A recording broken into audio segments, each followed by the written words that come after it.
हम बात करेंगे केमिस्ट्री के बारे में। केमिस्ट्री बोला कि पीरियोडिक टेबल सामने आ जाता है आंखों के। पीरियोडिक टेबल के अंदर 118 एलिमेंट्स अभी है, थोड़े ही दिनों में उसमें और ज्यादा बढ़ोतरी भी होने वाली है।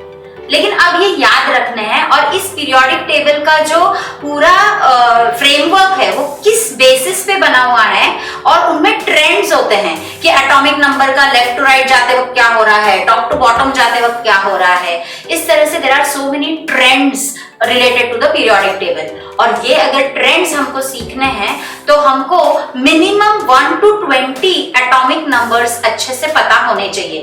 अगर ये 1 to 20 एटॉमिक नंबर्स अच्छे से पता है तो ये ट्रेंड्स देखते ही देखते हम सीख जाते हैं।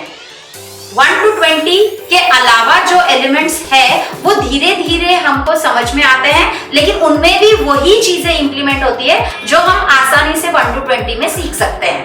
इसलिए हम आज 1 to 20 atomic numbers of elements ध्यान रखने के हिसाब से सीखेंगे। सो 1 नंबर पे है हाइड्रोजन। हाइड्रोजन सबसे छोटा होता है। हमको पता है स्कूल में जब असेंबली के टाइम पे खड़ा रहना पड़ता है तो सबसे छोटा वाला पर्सन सबसे आगे खड़ा रहता है, सबसे फर्स्ट खड़ा रहता है ना। तो यहाँ पे hydrogen is the lightest element, इसलिए वो सबसे पहले वाले पे है। Okay, so hydrogen is at 1। Then coming to helium, फिर लिथियम, बेरिलियम। देखो ये फर्स्ट 4 जो होते हैं ना वो आसानी से आ जाते हैं। ह ही ली बे बोलते ही बोलते आपको याद आ जाएगा, याद करने के लिए टाइम ज्यादा नहीं लगेगा। हाइड्रोजन, हीलियम, लिथियम, बेरिलियम, ये आराम से आपको समझ में आ जाता है। प्रॉब्लम कहाँ आती है? जब 5वें नंबर से आगे जाते हैं तब ज्यादा नंबर हो जाने की वजह से क्या होता है, remembering will become more and more difficult. तो उसको आसान बनाने के लिए हमारे पास ये ट्रिक है। सो 5th नंबर पे कौन है? तो बोरॉन। सो बोरॉन बोलना कैसे इसको? Bore, boron, bore. तो कौन बोर करता है? जो 5 नंबर पे है वो बोर करता है। अब 5 नंबर पे कौन है? 5 सितंबर सबको याद है, टीचर्स डे। सर सबसे ज्यादा बोर टीचर्स ही करते हैं, है ना, अपने को चाहिए नहीं तभी भी लेक्चर देते रहते हैं। तो बोरॉन। सो 5 नंबर पे कौन है? बोरॉन है। अब ये 6 नंबर पे कार्बन है। अब ये कैसे याद रखेंगे? देखो ये C है, okay, C is the symbol of carbon, और वो कितने पे है? तो 6 पे है। So 6 is the atomic number of carbon. Then coming to nitrogen. बच्चों नाइट्रोजन जो होता है it is a diatomic molecule, यानी हमेशा एक नाइट्रोजन एटम दूसरे नाइट्रोजन एटम के साथ कंबाइंड फॉर्म में रहता है। So if you are talking of a molecule of nitrogen, always there are 2 atoms of nitrogen together. So atmosphere में भी जो नाइट्रोजन होता है हमेशा 2 एटम्स ऑफ नाइट्रोजन एक दूसरे के साथ बॉन्डिंग में ही रहते हैं। सो N2 बोलते हैं उसको। सो ये देखो एक nitrogen eight 7, nitrogen is at 7, atomic number of nitrogen is at 7. so this is one nitrogen जिसका 7 है, और ये हुआ दूसरा नाइट्रोजन जो 7 पे है। so हो गया atomic number of nitrogen which is a diatomic molecule. okay, then coming to oxygen. oxygen का भी same फंडा है। oxygen also you very well know and you have learned from the lower classes, O2 O2 O2. So what is O2? O2 is oxygen. Oxygen is also a diatomic molecule. तो ये रहा एक oxygen और उसके साथ साथ हमेशा दूसरा oxygen. So oxygen is also at 8. Then coming to fluorine. F is for fluorine. तो फ्लोरीन 9 पे है। अब फ्लोरीन के विषय में अगर मैं बोलूं तो fluorine is a highly explosively reactive element, बहुत डिस्ट्रक्टिव है। हाइड्रोजन फ्लोराइड जो एसिड तैयार होता है ना, हाइड्रोफ्लोरिक एसिड करके, तो वो बहुत ही ज्यादा कोरोसिव होता है। यानी हम ऐसा बोल सकते हैं कि फ्लोरीन इज अ दुनिया उलट पुलट करने वाला एलिमेंट। ओके, सो ये देखो फ्लोरीन, दुनिया उलट पुलट हो गई उसकी, is at 9. Okay, so atomic number of fluorine is what? 9. Okay, then coming to neon. Neon के साइन बोर्ड्स आपको पता होंगे। नियॉन बल्ब्स होते हैं, नियॉन ट्यूब्स होते हैं जो एडवर्टाइजमेंट बोर्ड्स रहते हैं, शाइन करते हैं, अलग अलग कलर के रहते हैं। So they are all having neon in it. Different sign boards. So neon के अंदर इज एट 10 कैसे याद रखेंगे?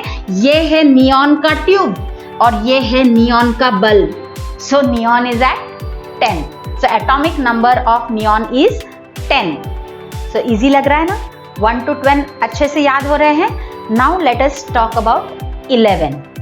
11 एटॉमिक नंबर पे है सोडियम और सोडियम का सिंबल होता है Na.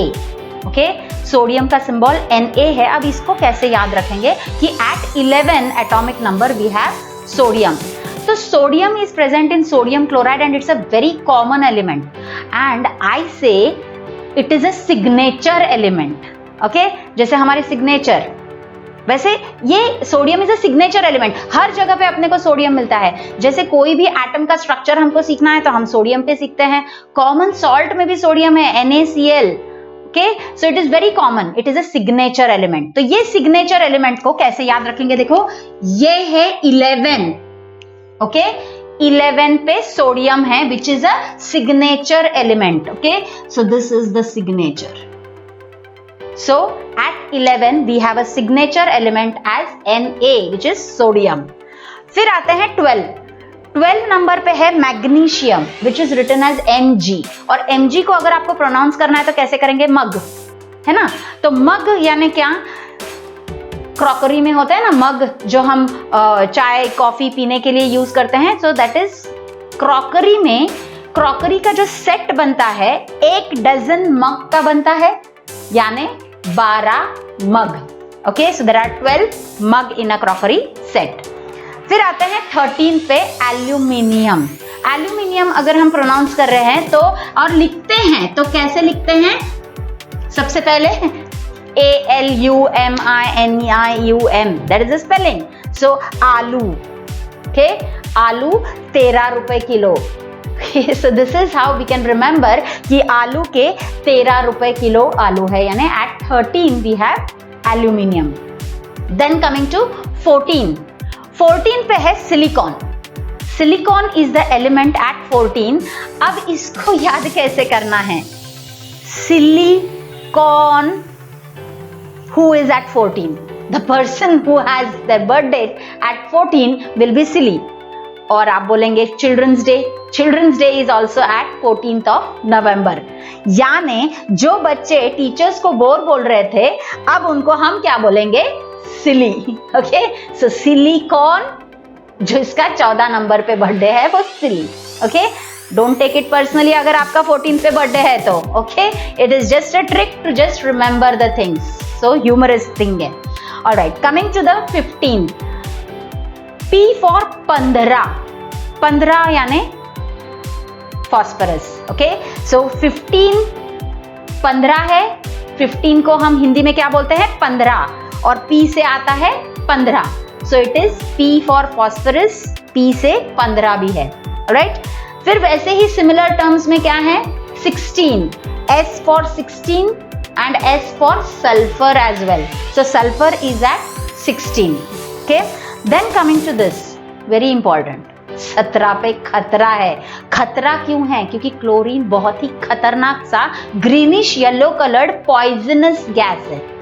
ये मालूम है आपको कि हम क्लोरीन को स्विमिंग पूल्स में यूज करते हैं to disinfect the swimming pool का water. Okay, the water in the swimming pool is disinfected due to chlorine because it is a very poisonous gas. अगर क्लोरीन डायरेक्टली इनहेल किया जाए तो it may cause unconsciousness, also it may cause death of a person if inhaled in excess amount. तो बहुत ही खतरनाक gas है. सो 17 पे कौन है? खतरा. Okay, then coming to argon. Argon का थोड़ा सा क्या बोलते हैं हम उसको, स्पिरिचुअल वे में जाना पड़ेगा अपने को. Let us talk something spiritual about अर्गॉन now. अर्गॉन is a noble gas. Spiritual इसलिए क्योंकि नोबल है, वो नोबल गैस है. तो जनरली जो नोबिलिटी अटेंड करते हैं उनको किसी चीज से कोई फर्क नहीं पड़ता है ना. सो ये है अर्गॉन. Right, AR. अगर मैं रा भी बोलूं तो भी उसको कोई फर्क नहीं पड़ेगा अर्गॉन को. सो मैं 18 बोलूं या 8 बोलूं, अर्गॉन को कोई फर्क नहीं पड़ेगा क्योंकि it's a noble gas. अर्गॉन is a noble gas. It is not affected by what I से. सो 18 पे कौन है? सो रा पे कौन है? Argon. Right? Then coming to 19, you know now we are in the 2020 age, है ना? यानी 19,000 का जो एज है वो खत्म हो गया. 19K, K is for 1000. So 19K is over now, right? Coming to 20, 20 पे है कैल्शियम. अब ये कैल्शियम प्रेजेंट कहाँ होता है? Calcium is present in our body in the bones, right? Calcium phosphate के फॉर्म में calcium is present in the bones. और हमारे बॉडी में कितने बोन्स हैं? 206 बोन्स है कि नहीं? सो 206 बोन्स है, यानी 20 पे कौन है? कैल्शियम. ओके, सो 20 पे कैल्शियम है. So that is how we can remember calcium. So इस तरह से हमको 1 to 20 अगर याद हो गए, रैंडमली भी किसी ने पूछ लिया आपको तो तुरंत आना चाहिए. अगर मैं बोलूं 14 तो 14 तुरंत आपको सिलिकॉन याद आ जाएगा, है ना? 5 बोलूंगी मैं तो तुरंत क्या समझ में आएगा? 5 सितंबर, बोरॉन, बोर करने वाले. सो आलू, एल्यूमिनियम बोला तो तुरंत आप 13 रुपए किलो बोलेंगे. सो इस तरह से रैंडमली भी आपको कोई भी एटॉमिक नंबर सामने आता है तो आपको हर एक चीज को सीक्वेंस में बार बार बोल के फिर याद करने की जरूरत नहीं पड़ेगी. So that will reduce the time for which you are going to think. And जब हम कॉम्पिटिटिव एग्जाम्स देते हैं, time factor is the key factor. Okay, make और ब्रेक कर सकता है वो. बहुत जल्दी जल्दी हमको सोचना पड़ता है, and this will help you to remember very fast. Okay.